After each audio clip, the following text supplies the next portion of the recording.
जय श्रीमन नारायण।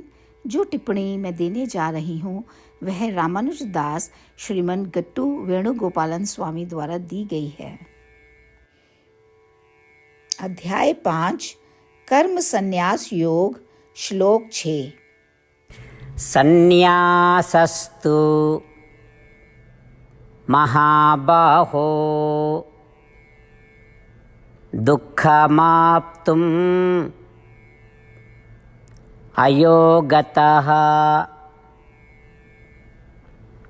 योगयुक्तो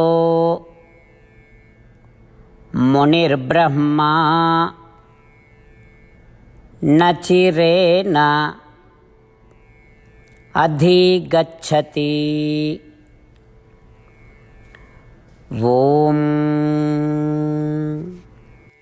गीताचार्य श्री कृष्ण परमात्मा हम सभी को कर्म संन्यास योग सिखा रहे हैं। अर्जुन के साथ परमात्मा कह रहे हैं, अर्जुन, कर्म योग और ज्ञान योग दोनों स्वतंत्र मार्ग हैं। फिर भी पहले कर्म योगी बने बिना ज्ञान योगी बनना असंभव है। तो क्या एक कर्म योगी आत्म साक्षात्कार प्राप्त करेगा? केवल तभी वे ज्ञान योगी बन जाते हैं? नहीं, यह आवश्यक नहीं है। एक कर्म योगी को ज्ञान योगी बनने की आवश्यकता नहीं है।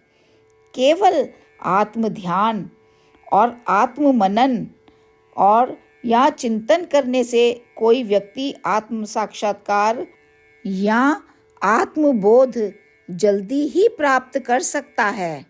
इस प्रकार श्री कृष्ण परमात्मा कर्म योग को अन्य किसी भी चीज से अधिक प्राथमिकता देने की व्याख्या कर रहे हैं। वे कर्म योग की श्रेष्ठता पर बल दे रहे हैं। परमात्मा की शिक्षाओं पर ध्यान करते हुए आइए हम सभी निष्काम कर्म करें, अथवा निष्काम कर्म करते हुए या फल की आशा किए बिना कर्म करते हुए अपना जीवन व्यतीत करें। और आइए हम सभी परमात्मा के शब्दों को यथावत दोहराएं। संन्यासस्तु महाबाहो दुःखमाप्तुमयोगतः योगयुक्तो मुनिर्ब्रह्मा न चिरेणाधिगच्छति। श्रीमद् भगवद गीता का संपूर्ण सार श्री कृष्ण परमात्मा द्वारा अध्याय 18 के श्लोक 65 से 70 में 8 कार्य करने के लिए दिया गया है। श्री कृष्ण कहते हैं, मैं उन लोगों से प्रेम करता हूँ जो इन 8 बातों का पालन करते हैं। मैं उन भक्तों की हर तरह से रक्षा करूँगा। श्री कृष्ण परमात्मा द्वारा बोली गई संपूर्ण भगवद गीता को सुनने के बाद अर्जुन कहते हैं, करिष्ये वचनम तवा, जिसका अर्थ है, श्री कृष्ण, मैं वैसा ही करूँगा जैसा कि आप कहते हैं। यही कारण है कि श्री कृष्ण ने अर्जुन को सभी प्रकार की सफलताएं और विजय प्रदान की है। आइए हम परमात्मा को अपना वचन दें कि हम इन 8 कार्यों का पालन करेंगे। परमात्मा को इस शब्द देने से बड़ी कोई पूजा, तप या यज्ञ नहीं है। मैं यह 8 व्रत कहूँगी जो हमें करने चाहिए। आप सब कृपया अपने मन और हृदय में इन पर विचार करें। इस तरह से हम श्री कृष्ण को अपना वचन देते हुए हम सभी श्री कृष्ण के प्रसन्न भरे मुख की कल्पना करें और इस आनंद को महसूस करें। जय श्रीमन नारायण। ये है हमारे 8 वादे। हमारा पहला वादा, हे श्रीमन नारायण, जैसा कि आपने निर्देश दिया है, मैं हमेशा आपका ध्यान करूंगी और आपके बारे में सोचूंगी। हमारा दूसरा वादा, हे श्रीमन नारायण, जैसा आपने सलाह दी है, हमेशा आपका भक्त रहूंगी। हमारा तीसरा वादा, हे श्रीमन नारायण, मैं आपकी सेवा के रूप में और आपकी संतुष्टि के लिए अपने सभी कार्य करूंगी। हमारा चौथा वादा, हे श्रीमन नारायण, जैसा कि आपने अनुसरण करने के लिए कहा है, मुझे पूर्ण विश्वास है कि मैं आपकी हूँ और मैं हमेशा हाथ जोड़ूंगी और आपको नमस्कार करूंगी और आपकी पूजा करूंगी। हमारा 5वां वादा।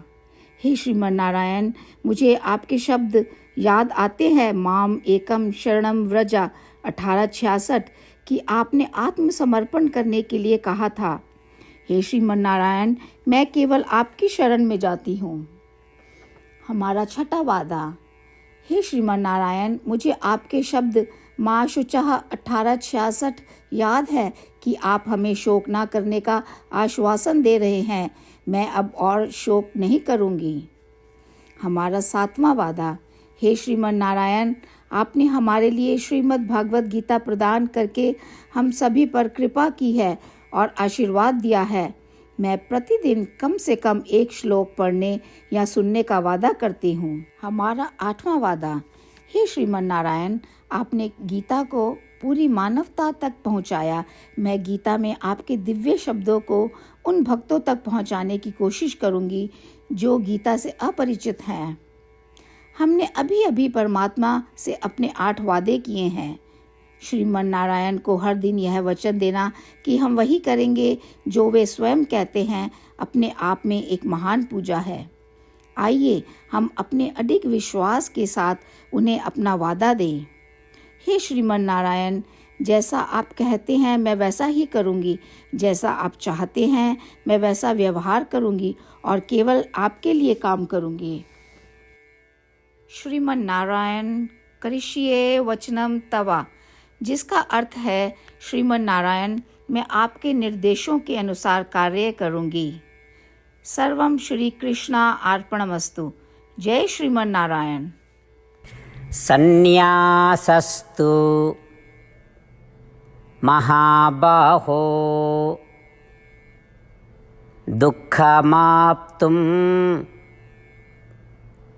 अयोगतः योगयुक्तो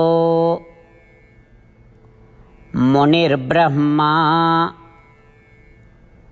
न चिरेण अधिगच्छति। ओम।